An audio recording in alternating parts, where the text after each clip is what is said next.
Ayon sa transmission, nasa Pilipinas ang hinahanap natin. Pilipinas? Ang Pilipinas ay binubuo ng 1,700 isla.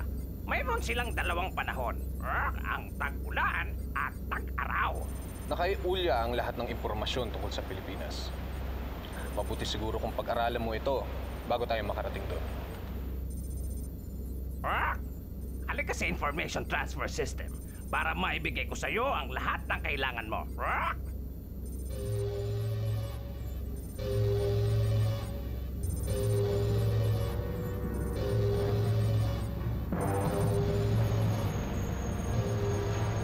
Anong nangyayari?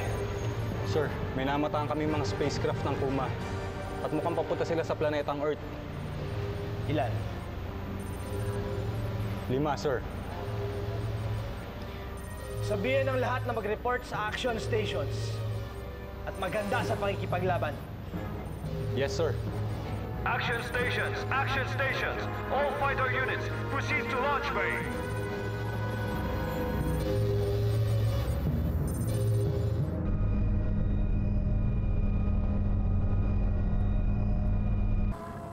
Ready with Alpha flying formation.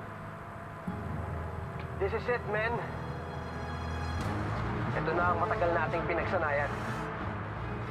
Ipakita natin sa mga kumang yan kung sino ang mga astig ng kalawakan.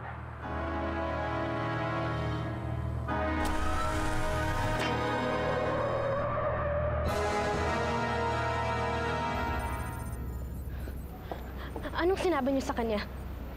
Pwede ba, Laika? Nasa gitna tayo ng pakikipaglaban. Anong sinabi niyo kay Galyan at iniiwasan niya ako? Pinaalala ko lang sa kanya ang tungkol sa mga batas na dapat nating sundin dito sa Galactic Force. Hindi ako naniniwala sa'yo. Sinabihin niyo siya na layuan ako eh. Wala akong sinabing ganun kay Galyan. Ang sabi ko lang ay ang misyon niya ang pagtuunan niya ng pansin.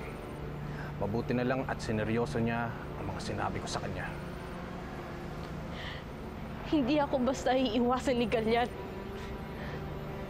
Mahal niya ako.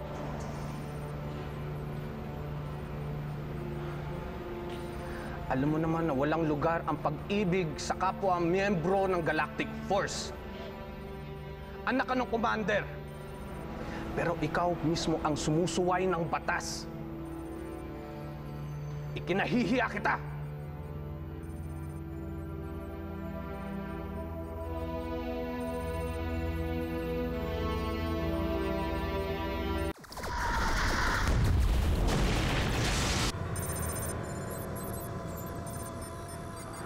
May Kuma fighter ship sa harapan ko.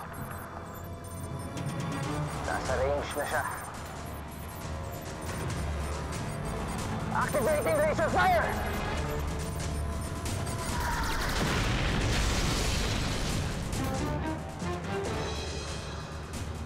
One down.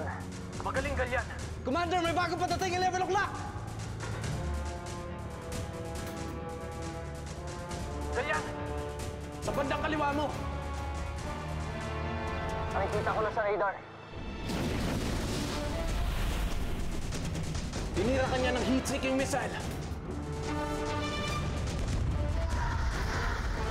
Mag-ingat ka, Galyan!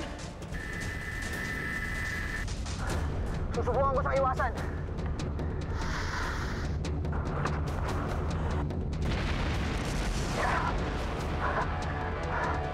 Mukhang nakalusot ka dun. Ako pa. Mukhang naubos na ang mga Kuma.